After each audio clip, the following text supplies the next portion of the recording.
Oh, by the way, isn't this a nice rock? Oh my goodness. It's got all these cool, you know, nicks and flaws, but oh, this has been polished. You might be able to hear my rock tumbler in the background. Okay, you know, I think that I know that he Gaines mentions Karl Barth, at least once. I thought it was twice. Right now I'm only seeing the one, but hey, this is what we have an index for. General index, Barth, da da da da, 50 and 51. Oh no, we're later than that now. Oh, I guess just page 115. Okay. So, on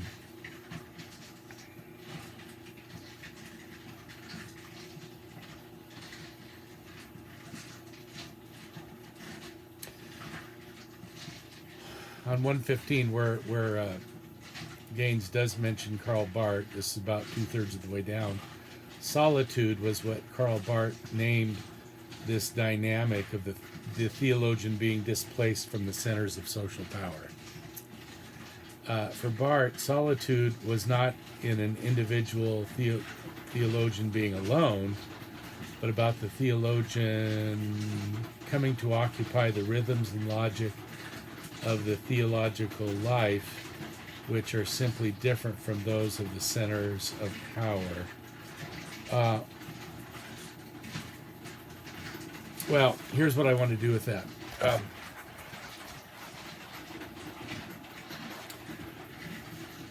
Barth's theology, remember we did a bit with Barth and Paul Tillich early on, and Barth's theology definitely does coincide well with John the Baptist. John the Baptist is a preacher, a proclaimer. He's not getting into dialogue with anybody, except maybe Jesus for a little while. He's just proclaiming stuff, and he's a fearless preacher. That's what makes, or part of what makes that question that John sends by way of a pair of his disciples to Jesus so compelling. Are you the coming one, or should we be looking for somebody else? Matthew is also careful to tell us, as I write in Matthew Matters, that it was because John in prison had heard of the deeds or the works of Messiah. And it doesn't say of Jesus, it does say of Messiah, which may in fact be sort of giving us a little hint that if these were deeds of Messiah, they're not the deeds that John expected. And hence, well, are you really the coming one? The one who is coming? You know, the Messiah? Or should we be looking for somebody else? Tillich would relish that question as much as I do. And I don't know if he ever wrote on or preached on this passage. I don't recall that he did. But John the Baptist here's actually somebody being a theologian. He's asking a serious question. He's directing it to Jesus because he's struggling with between what his expectations of the Messiah were and are, and what he's heard that Jesus is actually doing, the works or the deeds of Messiah. Now, I know I mentioned this in the book, but I gotta say it to you again. Jesus replies with deeds, right? He says, "Go and tell John the things you see and hear," and the blind the sight is restored, the deaf hear, the lame walk. I think the dead are raised, might be in there as well. So there's these deeds, and here's the thing. You look in Matthew in the chapters immediately preceding this, and those are the very deeds that are talked about. They are actually the deeds. Now, we can only assume on the basis of what the gospel tells us that those are the deeds that John had heard about as well.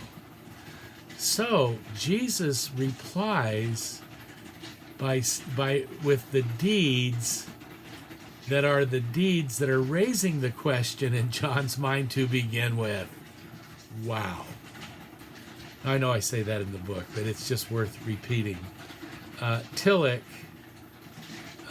would be more apt to say this is true faith, because faith always includes within it an element of doubt, and sometimes that element can be a significant element of doubt, because faith isn't certitude. Faith involves risk. John the Baptist is now feeling that risk pretty seriously. And I think I mentioned in the book, we're not told that John ever got this message. Maybe he did, maybe he didn't. We certainly are not told that if he did, it satisfied him. Maybe it did, maybe it didn't. The fact is, he may have been beheaded before those disciples could get back with Jesus' reply. Maybe that happened. Maybe it was later. We're not told. So we have this question from John that I'm pretty sure is the last thing that John is recorded as saying in the Gospel of Matthew. And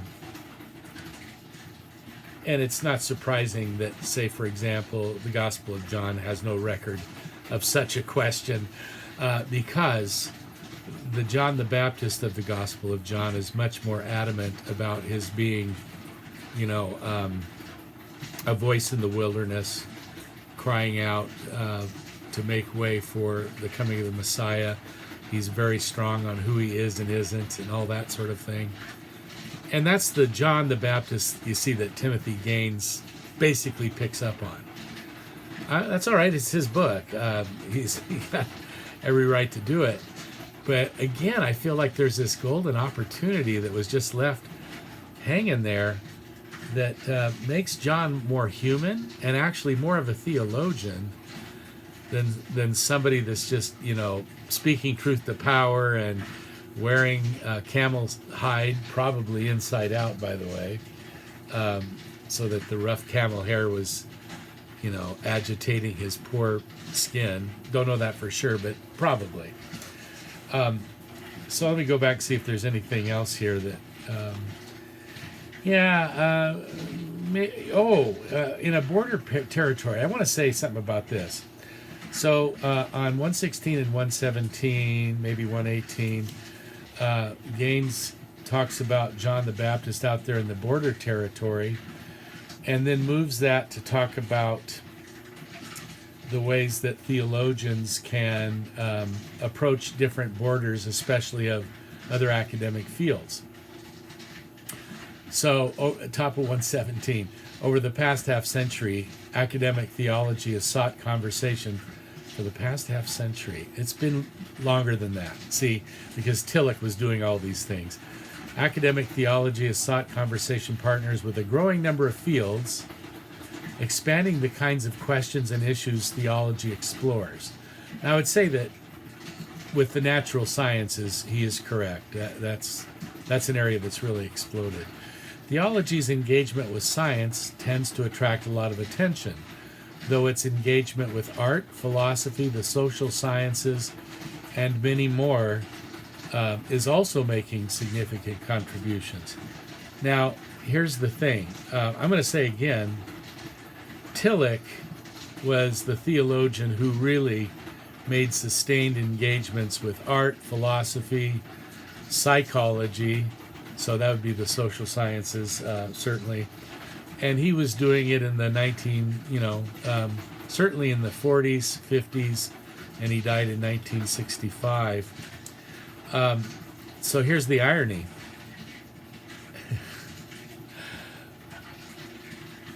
Track with me here.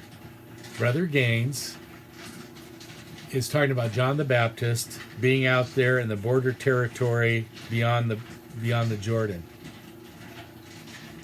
then he's saying, theologians also kind of engage the boundaries or the borders. Well, I put stretch about the side. He's really stretching to make John the Baptist any kind of an example at all, or to make a connection between John the Baptist and theologians who try to work in engagement with other fields of study. That's so foreign to John the Baptist.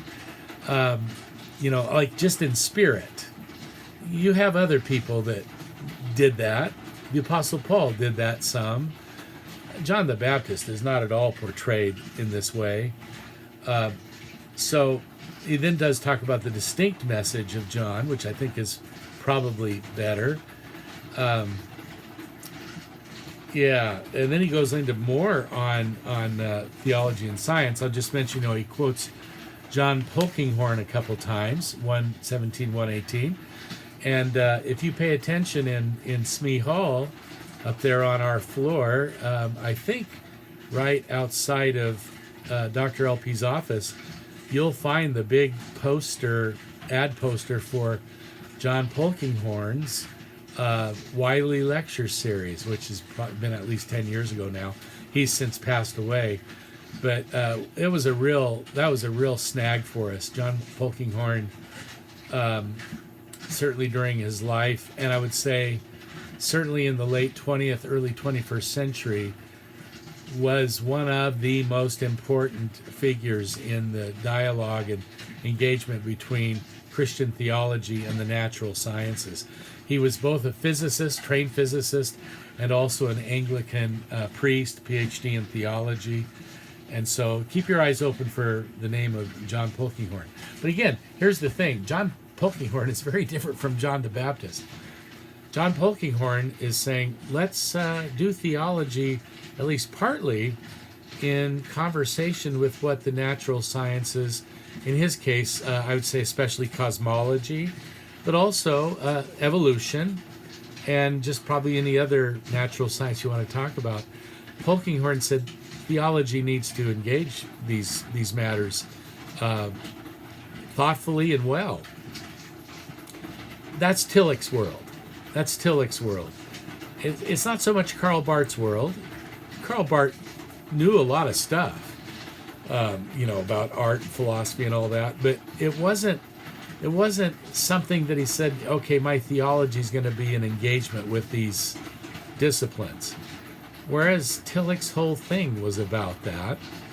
And so, to draw these lines, John the Baptist doesn't line up well with John Polkinghorne. Those are very different Johns. John the Baptist lines up well with Karl Barth, and Polkinghorne lines up well with Paul Tillich. I hope you're tracking with me here. So I've got my issues with. So I would say this, kind of the methodology that Tim Gaines is using to teach methodology. There's at times when he's stretching it pretty far. I may write him another email on this one, out of love. Friend and former student, and he's doing great work. I think I probably vented enough on all this. I'll put it simply this way.